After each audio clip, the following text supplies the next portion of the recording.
Мне 30. У меня 2 красных диплома, должность начальника отдела логистики и муж, которого я люблю до дрожи. Но стоит мне переступить порог особняка Элеоноры Викторовны, как я снова становлюсь той самой Машкой из третьей палаты интерната номер 5, девочкой в казенных колготках, которые вечно сползали на коленях, девочкой, которая прятала кусок хлеба под подушку, потому что знала, завтра могут не дать. Элеонора Викторовна — это не просто свекровь, это монумент. Это женщина, которая носит фамильные драгоценности так, будто родилась в диадеме, хотя ее дед, говорят, торговал керосином на рынке. Но сейчас она — высший свет. Она презирает меня не за то, кто я есть, а за то, откуда я пришла. Для нее я дворняжка, которую ее благородный сын Андрей по глупости притащил в дом. «Ты готова?» Андрей сжал мою руку, когда мы подъехали к кованым воротам. Его ладонь была теплой и мягкой. У Андрея руки пианиста, руки человека, который никогда не стирал свои носки хозяйственным мылом в ледяной воде. Я посмотрела на него и улыбнулась. «Конечно, милый, это же юбилей твоей мамы». Я соврала. Внутри у меня все сжалось в ледяной комок. Синдром самозванца — мой верный спутник. Сколько бы я ни зарабатывала, как бы идеально ни одевалась, в глубине души живет липкий страх. Сейчас они поймут. Сейчас кто-то щелкнет пальцами и скажет: «А король-то голый, а девочка-то нищая». И отберут все: мужа, работу, спокойную жизнь. Вернут обратно на протертый линолеум, пахнущий хлоркой. Мы вошли. Дом встретил нас запахом дорогого парфюма, тяжелого, сладковатого, с нотками увядающей розы. И холодом. У Элеоноры Викторовны всегда идеально натерт паркет. Он скрипит под ногами, как старый судья, выносящий приговор. Каждый шаг — скрип, скрип. Не ров, ня, не ров, ня. «А, вот и вы!» — голос свекрови прозвучал откуда-то сверху. Она спускалась по лестнице, шурша шелком. На шее нитка жемчуга, каждая жемчужина размером с глаз небольшой рыбы. «Андрюша, мальчик мой!» Она обняла сына, прижала щекой к его щеке, оставив на нем след пудры. Потом перевела взгляд на меня. Глаза у нее водянистые, блекло-голубые, но взгляд острый, оценивающий. Так смотрят на рыбу на привозе, свежая или уже с душком. «И ты здесь, Мария», — сказала она. «Не здравствуй, не рада видеть. Просто констатация факта, как будто обнаружила пятно на скатерти. Надеюсь, ты помнишь, что сегодня будут важные люди. Семья Воронцовых, прокурор с супругой. Постарайся не...» Она сделала неопределенный жест рукой, унизанной кольцами. «Не выделяться. Твое платье... Оно ведь из масс-маркета?» Платье стоило половину моей зарплаты. Строгое, темно-синее, идеально сидящее. Но для нее все, что не сшито на заказ у ее портнихи, это тряпка для мытья полов. «Добрый вечер, Элеонора Викторовна. Вы прекрасно выглядите», — спокойно ответила я. «Я научилась этому в детдоме. Когда тебя бьют словами, нужно становиться водой, пропускать удар сквозь себя. Если ответишь грубостью, тебя сломают. Если заплачешь, добьют». «Ну, разумеется», — она хмыкнула, даже не поблагодарив. «Идемте в гостиную. Андрей, помоги мне с рассадкой, эти флористы опять все перепутали. А ты, Мария, постой пока здесь, не мешайся под ногами у прислуги». Она увела мужа, а я осталась в огромном холле, наедине с антикварной вешалкой. Я смотрела на свое отражение в зеркале в золоченой раме. Взрослая, красивая женщина, ухоженные волосы, прямая спина. Но зеркало в этом доме, казалось, искажало реальность. Я видела в нем испуганного подростка с обкусанными ногтями. «Успокойся», — сказала я себе. «Ты заработала на эту жизнь. Ты ни у кого ничего не украла. Ты имеешь право здесь быть». Но голос свекрови в моей голове шептал: Дворняжка. Гена не исправишь. Рано или поздно ты сорвешься. Через полчаса гостиная наполнилась людьми. Дамы в бархате и бриллиантах, мужчины в смокингах, от которых пахло дорогим коньяком и властью. Я держалась рядом с Андреем, сжимая бокал с шампанским так, что побелели костяшки пальцев. «А это должно быть твоя избранница, Андрей?» К нам подошла грузная дама с лорнетом. Я думала, лорнеты остались в XIX веке, но нет, здесь это был атрибут. «Та самая сирота?» Слово «сирота» она произнесла с интонацией «прокаженная». «Мария, ведущий логист крупной компании», — твердо сказал Андрей. Я была благодарна ему за это, но видела, как он напряжен. Он устал быть буфером между двумя мирами. «Как похвально!» — дама поджала губы. «Трудом пробиваете себе дорогу. В наше время это такая редкость.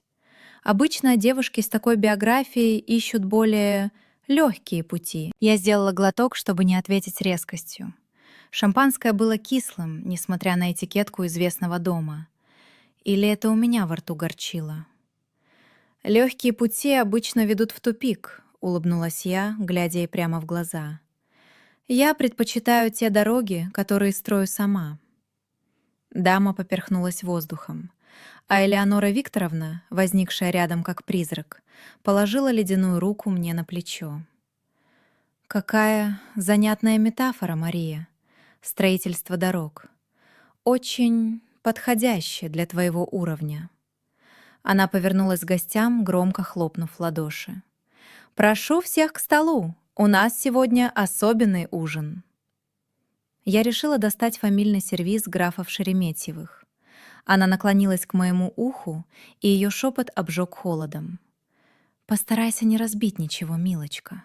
Твоя годовая зарплата не покроет и одной соусницы». Мы сели за длинный стол, накрытый белоснежной скатертью. Сервировка была сложной. 4 вилки, 3 ножа, куча бокалов. Я знала их назначение. Я зубрила этикет по ночам, как когда-то зубрила сопромат. Я знала, что вилкой для устриц нельзя есть салат, а бокал для воды стоит правее бокала для красного вина. Но руки предательски дрожали. Свекровь сидела во главе стола. Она царила. Слева от нее сидел Андрей. Справа — тот самый важный прокурор. Меня посадили на дальнем конце, рядом с какой-то троюродной теткой, которая глуховата на одно ухо. «Знаете», — вдруг громко сказала Элеонора Викторовна, когда подали закуски.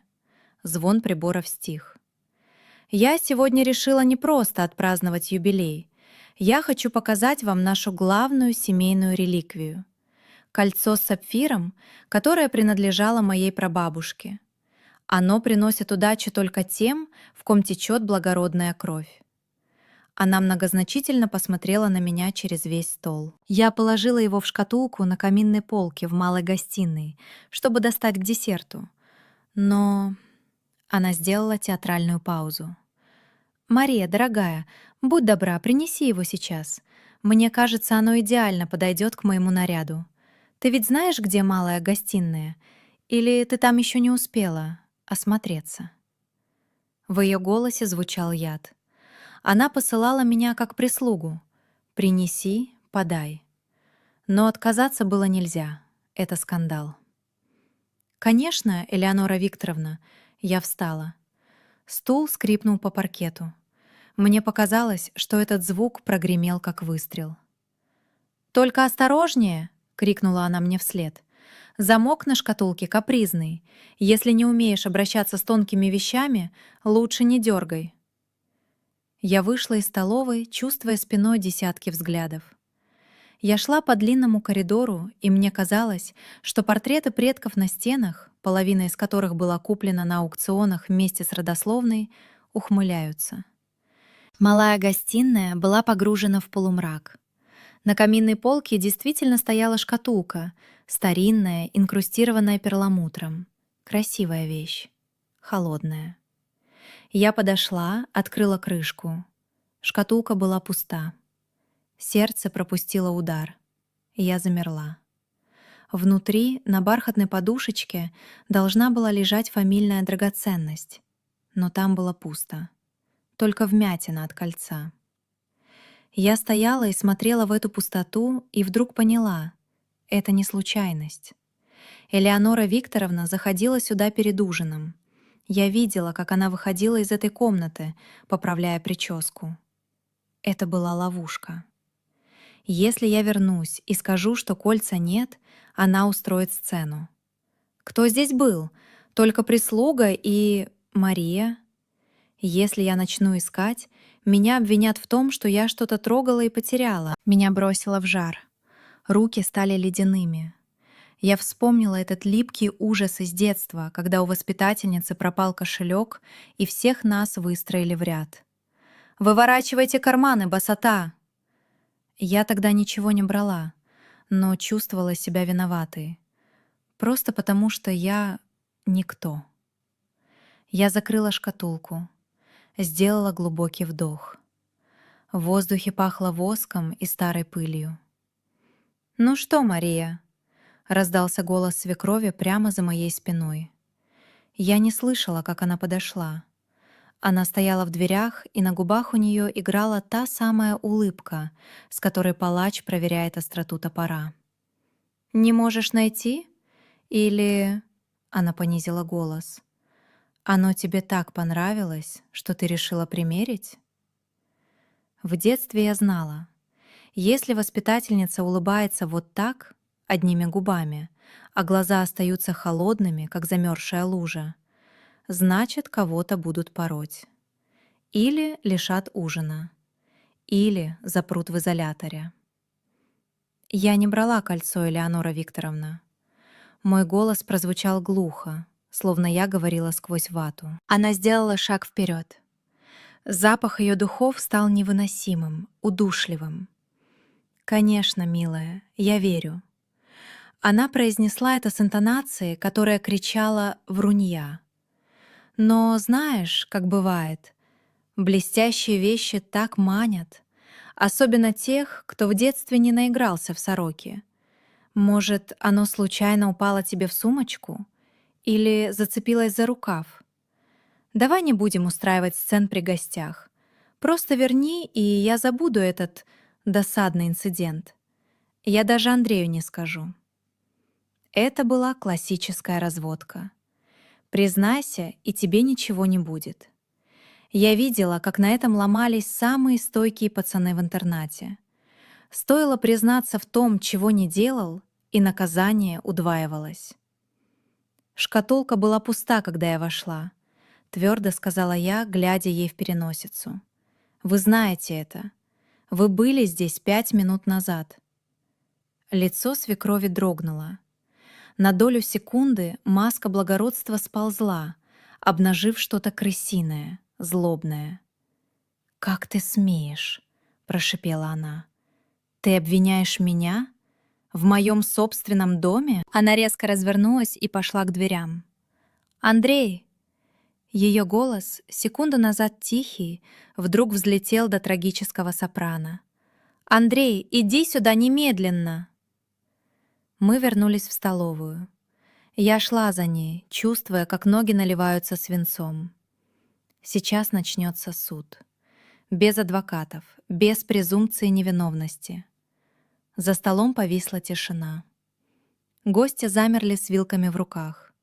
Все смотрели на Элеонору Викторовну, которая прижимала кружевной платочек к груди, изображая сердечный приступ. «Мама, что случилось?» Андрей вскочил, опрокинув бокал с водой. Пятно быстро расползалось по скатерти, как кровь, только прозрачная.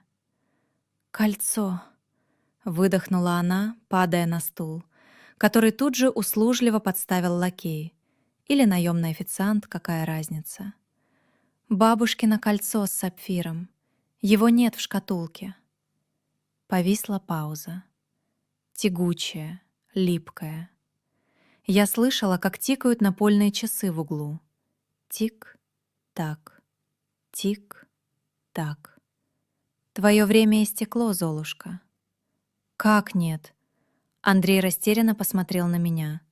«Маш, ты же ходила за ним!» Взгляды гостей скрестились на мне. Прокурор отложил нож. Дама с ларнетом поджала губы так, что они превратились в нитку. Я физически ощущала их мысли. Ну, конечно. Чего еще ожидать от приютской? Гены пальцем не раздавишь. Пустили дворнягу за стол, она и мясо утащила. Меня начало трясти. Не внешне, я стояла прямо, вцепившись в спинку стула, а внутри.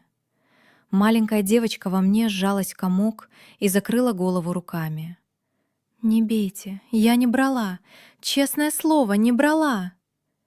Я открыла шкатулку, и она была пуста, громко сказала я. Мой голос дрожал, и я ненавидела себя за это. Дрожь — признак вины. Они так это считывают. «Пуста?» Элеонора Викторовна подняла на меня полные слез глаза. Актриса. Великая актриса Погорелого театра. Но я положила его туда перед самым ужином, своими руками. Кто еще мог зайти в малую гостиную? Прислуга была на кухне, гости были здесь. Только ты, Мария. Только ты выходила попудрить носик 20 минут назад. А потом я послала тебя принести его. Какой удобный момент, чтобы спрятать улики, не так ли? «Мама, подожди!» Андрей встал между нами. «Ты не можешь обвинять Машу. Это абсурд. Зачем ей кольцо? Мы хорошо зарабатываем. Я могу купить ей 10 таких колец». «Ох, Андрюша!» — вздохнула дама с ларнетом. «Клептомания — это болезнь. Это не про деньги. Это про...» Она брезгливо повела плечом. «Про происхождение. Нехватка воспитания в раннем возрасте». «Прекратите!» — крикнула я. Звук собственного крика испугал меня. В этом доме нельзя повышать голос. Это моветон. «Не нужно кричать, милочка», — холодно осадил меня прокурор. «Истерика — лучший способ подтвердить подозрение. Если вы не виноваты, вам нечего бояться. Элеонора Викторовна, возможно, стоит просто проверить?» «Проверить?» — переспросил Андрей. «Сумочку», — подсказала свекровь мягко, словно извиняясь. «У Марии с собой клатч. И если кольца там нет, я первая извинюсь перед ней на коленях. Я так хочу ошибаться, Андрюша. Я молюсь, чтобы я ошибалась».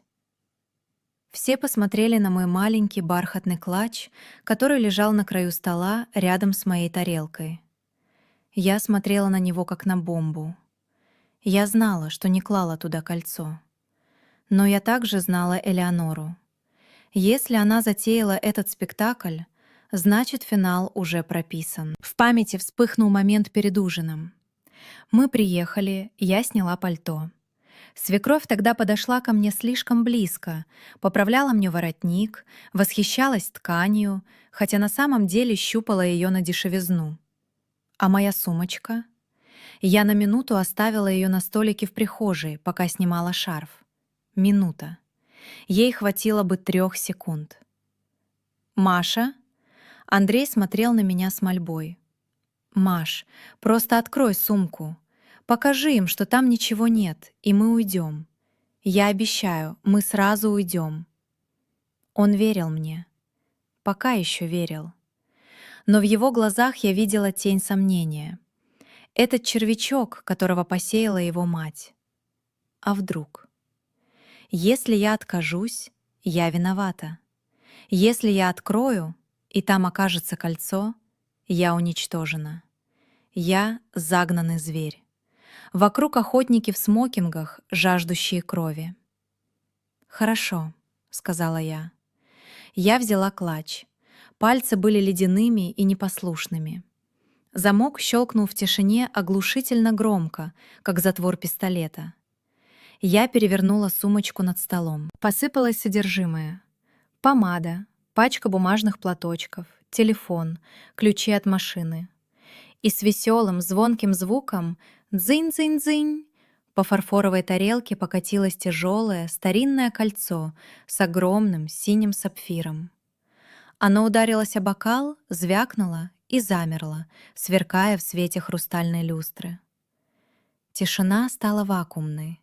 Казалось, из комнаты выкачали весь воздух. «Боже мой!» — выдохнула Элеонора Викторовна. В ее голосе было столько фальшивого горя и столько скрытого торжества, что меня чуть не вырвало. «Андрюша, я же говорила, природа берет свое». Андрей побледнел.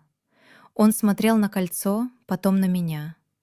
В его взгляде что-то сломалось. Боль, разочарование, стыд. Он отступил от меня на шаг. Всего один шаг, но он показался мне пропастью.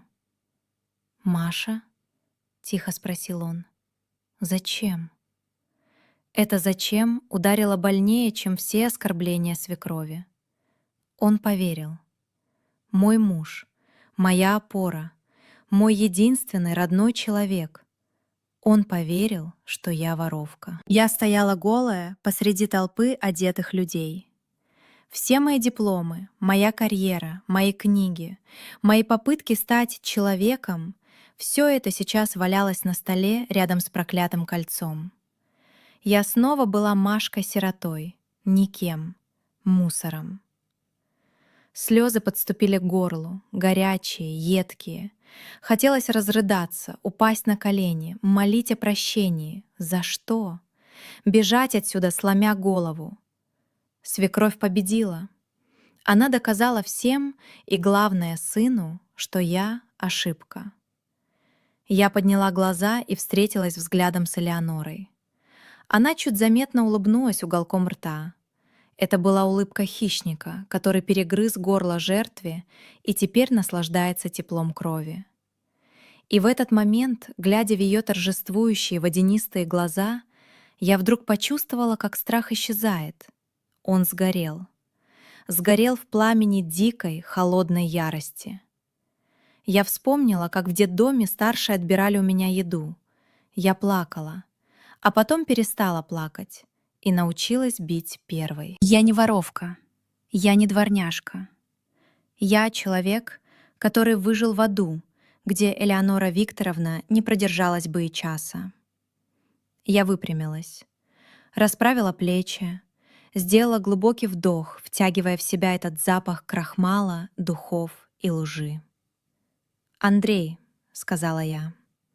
Мой голос больше не дрожал. Он стал твердым и режущим, как сталь скальпеля. «Посмотри на меня. Не на кольцо, на меня. Знаешь, чему учит детский дом? Наблюдательности. Это вопрос выживания. Ты должна знать, в каком настроении нянечка, кто из старших сегодня ищет жертву и куда именно спрятали ключ от кладовки. Мы учимся видеть детали, которые домашние дети пропускают мимо ушей и глаз. Я стояла посреди этой роскошной столовой, и время для меня замедлилось. Я видела капельку пота, скатывающуюся по виску Андрея. Видела, как прокурор нервно крутит пуговицу на манжете. Видела победный блеск в глазах Элеоноры Викторовны. Она ждала истерики. Она ждала, что я начну кричать «Это не я!», выворачивать остальные карманы, унижаться. Именно так ведут себя виноватые дворняжки. Но я — логист. Моя работа — выстраивать цепочки, искать нестыковки. И прямо сейчас передо мной была огромная, зияющая логическая дыра. «Андрей», — повторила я очень тихо, — «ты помнишь, когда мы приехали?» Он моргнул, словно выходя из транса. «Что? При чем тут это, Маш? Кольцо выпало из твоей сумки. Ответь на вопрос». Мой тон был таким спокойным, что дама с ларнетом перестала жевать. «В 7 вечера», — буркнул он. «Верно. Я сняла пальто, шарф и положила этот клатч на консольный столик у зеркала. Потом твоя мама позвала меня поправить мне воротник. Помнишь?» Элеонора Викторовна фыркнула. «К чему эти подробности? Ты тянешь время». Я проигнорировала ее. Я смотрела на прокурора. «Петр Сергеевич, вы профессионал. Скажите, сколько времени нужно, чтобы незаметно открыть тугой замок-поцелуйчик на клатче, положить туда массивное кольцо и закрыть его обратно? Одной рукой?» Прокурор нахмурился, глядя на мою сумочку. Замок там действительно был тугой, металлический, с двумя шариками, которые нужно с силой перекрестить. «Одной рукой невозможно», — машинально ответил он. «Нужно держать основание». «Именно», — кивнула я. За столом я сидела у всех на виду. Мои руки были над скатертью. Этикет, знаете ли. Сумочка лежала на коленях, а потом на полу. Если бы я начала возиться с замком здесь, это увидели бы все. Значит, кольцо попало в сумку до ужина. «Ну вот», — воскликнула свекровь, «ты украла его, когда мы только приехали, пока я встречала гостей, пробралась в малую гостиную и...» «И как же я это сделала, Элеонора Викторовна?» Я перевела взгляд на нее. «Вы же сами сказали 10 минут назад. Я положила кольцо в шкатулку перед самым ужином. Ужин начался в 19:30. Мы приехали в 19:00. Я все это время была в холле, на виду у Андрея и прислуги». В комнате повисла тишина.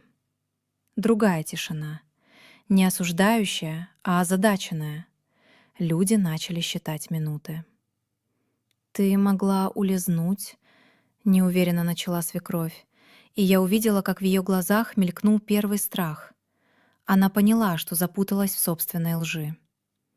«Не могла», — твердо сказал Андрей. Он вдруг выпрямился. «Она никуда не отходила от меня. Мы стояли вместе, пока не сели за стол». «Значит...» — я продолжила, чеканя слова. «Кольцо попало в мою сумку в тот единственный момент, когда она была не у меня в руках. В 19 часов 5 минут. Когда я оставила ее на столике в прихожей и отошла к зеркалу, потому что вы, Элеонора Викторовна, очень настойчиво хотели поправить мне платье». «Это возмутительно!» — взвизгнула свекровь. Пятна румянца на ее щеках стали пунцовыми. «Ты обвиняешь меня? Что я сама подбросила свое фамильное кольцо этой оборванке? Зачем мне это? Чтобы доказать Андрею, что я воровка. Чтобы выгнать меня из его жизни. Потому что я не вписываюсь в ваш фарфоровый мир. Бред. Доказательства. У тебя нет доказательств, кроме твоих грязных домыслов». Она сорвалась на крик. Благородная дама исчезла. Осталась базарная торговка, которую поймали за руку на недовесе. Я улыбнулась. Холодной, злой улыбкой. «Доказательства? Андрей, помнишь, полгода назад ты устанавливал маме систему «Умный дом»? Камеры наблюдения в холле и коридорах, чтобы, цитирую маму, «эти бездельницы горничные не тащили серебро». Лицо Элеоноры Викторовны стало цвета старой побелки. Она забыла. Она в своем высокомерии просто забыла, что в ее доме есть глаза, которые не моргают. Я повернулась к мужу. «Андрей, открой приложение на телефоне.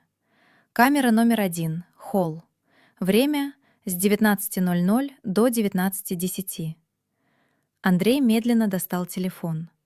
Его руки дрожали, но уже не от страха за меня, а от ужаса перед тем, что он сейчас увидит. «Не смей!» — рявкнула свекровь, вскакивая со стула. Она опрокинула свой бокал, и красное вино растеклось по белой скатерти, как кровавая рана. «Это мой дом! Я запрещаю! Это вторжение в частную жизнь!» «Мама, сядь!» Голос Андрея прозвучал глухо, но в нем появились металлические нотки, которых я раньше не слышала. Он нажал на экран. Все замерли. Даже официанты у стены перестали дышать. Андрей смотрел в телефон секунд 10. Потом он поднял глаза на мать. В этих глазах было столько боли, что мне захотелось отвернуться. Это был взгляд человека, у которого только что рухнул мир. Детская вера в непогрешимость матери, в святость семьи — все рассыпалось в прах. «Зачем?» — спросил он одними губами. Элеонора Викторовна рухнула обратно на стул, закрыв лицо руками. «Она тебе не пара!» — завыла она вдруг, отнимая руки от лица. Лицо было перекошено злобой. «Она же дворняга, нищая! Она тянет тебя на дно! Я хотела тебя спасти. Ну, подбросила, ну и что? Она бы все равно рано или поздно что-то украла. Это у них в крови. Я просто ускорила неизбежное». Гости начали медленно подниматься из-за стола. Кто-то кашлянул, кто-то поспешно потянулся за сумочкой.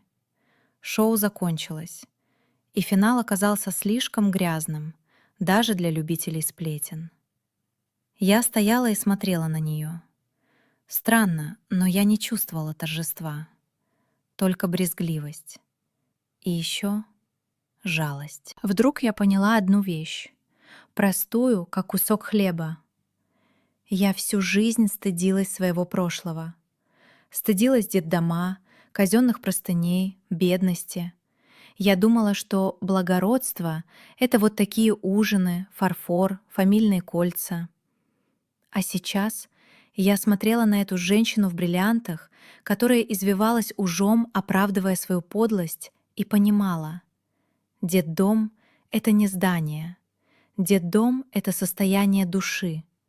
Это она здесь нищая, нищая духом. У нее есть дом, деньги, статус, но внутри черная дыра, которую не заткнуть никакими сапфирами.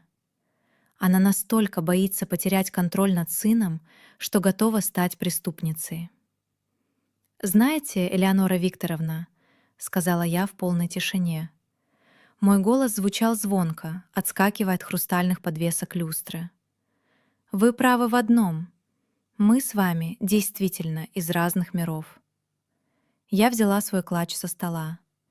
Кольцо так и осталось лежать на тарелке, утопая в соусе.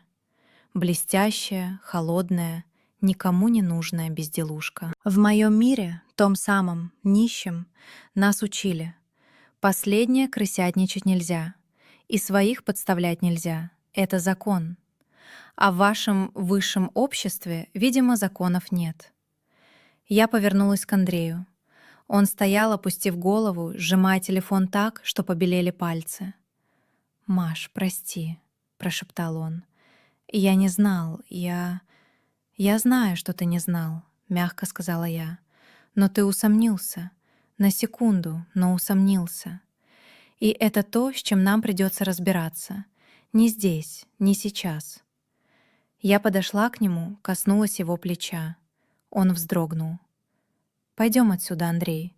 Здесь душно и пахнет гнилью». Я развернулась и пошла к выходу. Скрип паркета больше не казался мне осуждающим. Теперь это был просто звук старого дерева под ногами уверенной в себе женщины. Я не бежала, я уходила. Я слышала, как за спиной Андрей сказал матери что-то резкое, короткое, и быстрым шагом направился за мной. У дверей я на секунду остановилась, посмотрела в зеркало.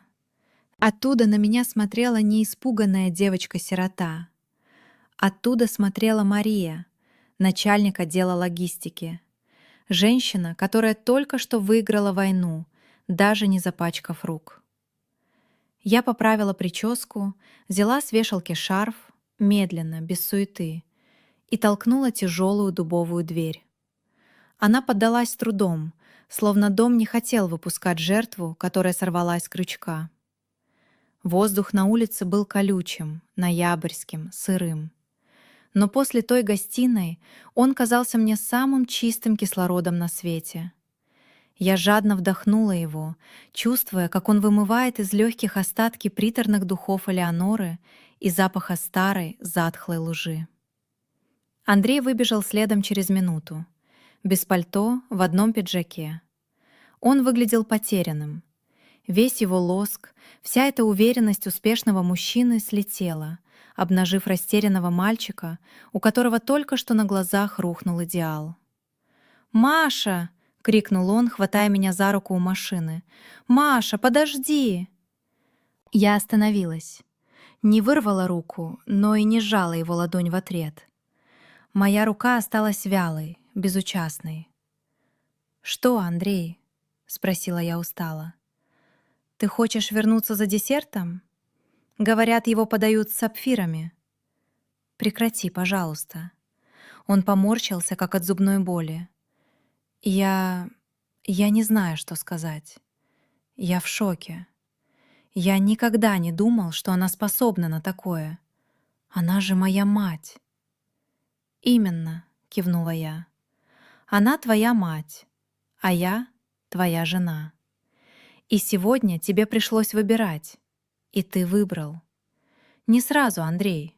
Ты колебался. Он опустил глаза. Ему было стыдно. Этот стыд жёг его сильнее, чем ноябрьский ветер. Я просто растерялся. Пойми, это же абсурд. Моя мать ворует у самой себя, чтобы подставить тебя. В голове не укладывалось. А то, что я воровка, у тебя в голове уложилось сразу? Тихо спросила я. Пазл сошелся моментально, да? Детдомовская плюс пропало золото равно виновна. Это уравнение ты решил за секунду. Он молчал.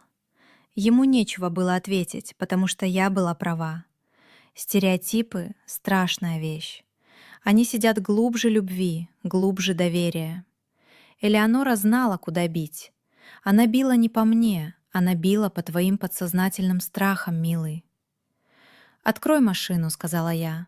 «Я хочу домой, в наш дом, где пахнет хлебом, а не интригами». Мы сели в салон. Андрей завел двигатель. Его руки на руле все еще дрожали. Я отвернулась к окну. Мимо проплывали фонари, витрины магазинов, чужие окна. Внутри меня была странная пустота. Я ожидала триумфа, эйфории от победы. Я ведь уделала ее. Я размазала эту высокомерную снопку фактами, пригвоздила ее к позорному столбу перед ее же элитой. Но радости не было. Была только горечь и усталость. Как будто я разгрузила вагон с углем, грязным, пыльным углем. «Маш», — тихо позвал Андрей, когда мы остановились на светофоре, «ты сможешь меня простить?» Я посмотрела на его профиль. Красивый, родной. Я любила его. Любила, несмотря на то, что 10 минут назад он предал меня взглядом. «Не знаю, Андрей», — честно ответила я. «Мне нужно время. Но я знаю одно. Ноги моей больше не будет в этом особняке. Никогда. Даже на похоронах». Он кивнул. «Я понимаю.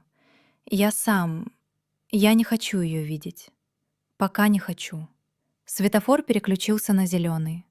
Мы поехали дальше, прочь от высшего общества, прочь от фамильного серебра и гнилых душ. Я закрыла глаза и вдруг вспомнила лицо Элеоноры в тот момент, когда Андрей включил видео. Страх. Животный страх старой женщины, которая понимает, что остается одна. Всю жизнь я боялась ее. Боялась ее оценки, ее насмешек, ее власти. Я думала, она скала, а я — песок. А оказалось, что скала сделана из папье-маше. Достаточно было просто ткнуть пальцем, и она рассыпалась. Я не воровка. Я не дворняжка. Я — Мария. И я еду домой. Мы вошли в квартиру молча. Щелчок замка прозвучал как выстрел стартового пистолета, возвещающий начало новой жизни. Первым делом я сняла туфли. Дорогие узкие лодочки, которые идеально подходили к платью, но сжимали ступни, как испанский сапог. Я отшвырнула их в угол прихожей. Они стукнулись о стену и замерли, перевернувшись на бок. Я никогда их больше не надену. Потом я пошла в ванную и смыла макияж. Я терла лицо ватным диском с такой силой, будто хотела стереть кожу. Смыть этот вечер, смыть их взгляды, смыть тот момент, когда мой муж на секунду поверил, что я воровка. Из зеркала на меня смотрела женщина с покрасневшим лицом и темными кругами под глазами. Но в этих глазах больше не было испуганного зверька. Там была пустота. Но это была чистая, звенящая пустота. как на выжженном поле, где скоро вырастет новая, сильная трава. Я вышла на кухню. Андрей сидел за столом, не включая свет. Только уличный фонарь выхватывал из темноты его сгорбленную спину и руки, сцепленные в замок. Перед ним стояла пустая кружка. «Маш», его голос был хриплым, «я не знаю, как мне теперь смотреть тебе в глаза». Я подошла к окну. За стеклом жил своей жизнью огромный город. Где-то там, в элитном поселке, в своем холодном особняке, сейчас, наверное, пила корвалол Элеонора Викторовна. Или, может быть, она уже убедила себя, что это я подделала видео. Психика таких людей — удивительно гибкая штука. «Не надо смотреть, Андрей», — тихо сказала я. «Надо просто видеть». «Я подвел тебя». Он ударил кулаком по столу. Глухой, бессильный звук. В тот момент, когда она сказала про кольцо, я ведь знал, какая ты. Я знаю тебя 5 лет, но этот яд, она капала его годами. Не тот круг, гены, порода, и я сломался. На 1 секунду, но сломался. Я повернулась к нему. Мне не хотелось его утешать. Во мне не было жалости к нему, но и злости уже не было. Было понимание. Он тоже жертва. Жертва золотой клетки. Жертва материнской любви, которая больше похожа на удавку. «Знаешь, о чем я думала в детдоме, когда лежала в изоляторе?» — спросила я. Он поднял голову. Я думала, почему меня бросили? Что во мне не так? Может, я плохая? Может, я бракованная? Я всю жизнь бежала от этого чувства. Я училась на одни 5, работала как проклятая, одевалась с иголочки. Я лезла из кожи вон, чтобы стать достойной, чтобы никто не посмел сказать, что я второй сорт. Я подошла к столу и села напротив него. А сегодня, глядя на твою мать, я поняла одну простую вещь. Дело не во мне. И никогда было не во мне. Она больна, Маш. Властью, статусом. Нет, я покачала головой. Она просто очень бедная, внутри. Знаешь, в чем ирония? Она называла меня дворняжкой без роду и племени. Но на самом деле дворняжка там, она. Человек, который вынужден красть и подставлять, чтобы удержать сына, это человек без достоинства. Аристократизм — это не фамильный фарфор и не герб на воротах. Это великодушие, это честность, это умение держать спину, даже когда все против тебя. Андрей потянулся к моей руке, но я мягко убрала ладонь. «Мне нужно время, Андрей. Я не могу просто сказать «все окей» и забыть. Ты усомнился во мне. Это шрам. Он заживет, но останется». «Я буду стараться», — быстро сказал он. «Я заслужу твое доверие заново. Мы уедем, если хочешь. Сменим квартиру. Я больше не позволю ей...» «Мы никуда не поедем», — перебила я его. «Это мой дом. Я его обустроила. Я выбрала эти шторы, этот стол, этот запах хлеба. Я не буду бегать. Хватит. Я набегалась». Я встала и включила чайник. Обычный электрический чайник, который зашумел уютно и по-домашнему. Всю жизнь я искала корни. Я искала, к чему бы прирасти, чтобы меня не сдуло ветром. Я пыталась прирасти к твоей семье, Андрей. Я хотела, чтобы Элеонора Викторовна приняла меня как дочь. Я хотела стать частью клана. Какая глупость. Я достала из шкафчика банку с заваркой. Простой черной заваркой. Гнилое дерево не дает опоры. Если ты попытаешься привиться к гнилому стволу, ты сама заболеешь. «Ты знаешь», — сказала я, глядя, как закипает вода, «я больше не боюсь, что меня разоблачат, потому что разоблачать нечего.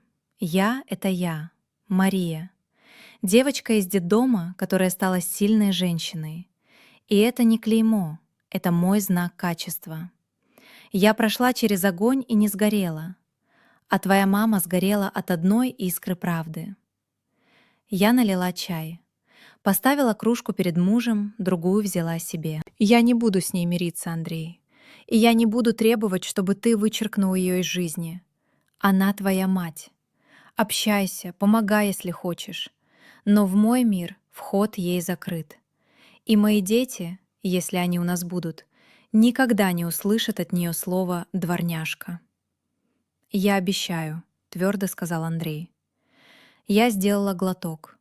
Горячий чай обжег губы, и это чувство вернуло меня в реальность окончательно. Я посмотрела на свои руки. Крепкие, ухоженные руки. Руки, которые могут подписать миллионный контракт, а могут замесить тесто.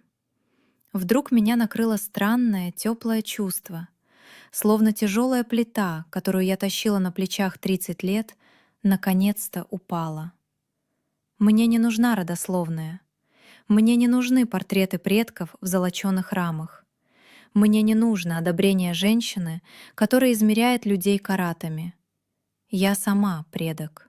Я — начало своего собственного рода. Моя фамилия будет значить то, чем наполню ее я. Мои поступки, моя честь, моя любовь.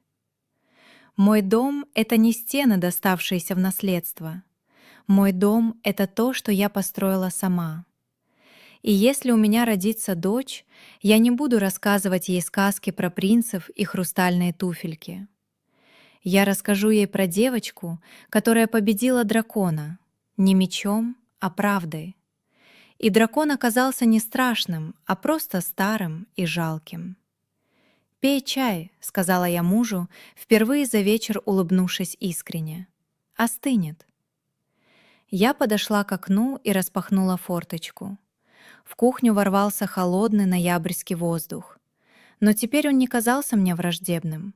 Он пах свободой и мокрым асфальтом, и будущим, которое теперь принадлежит только мне.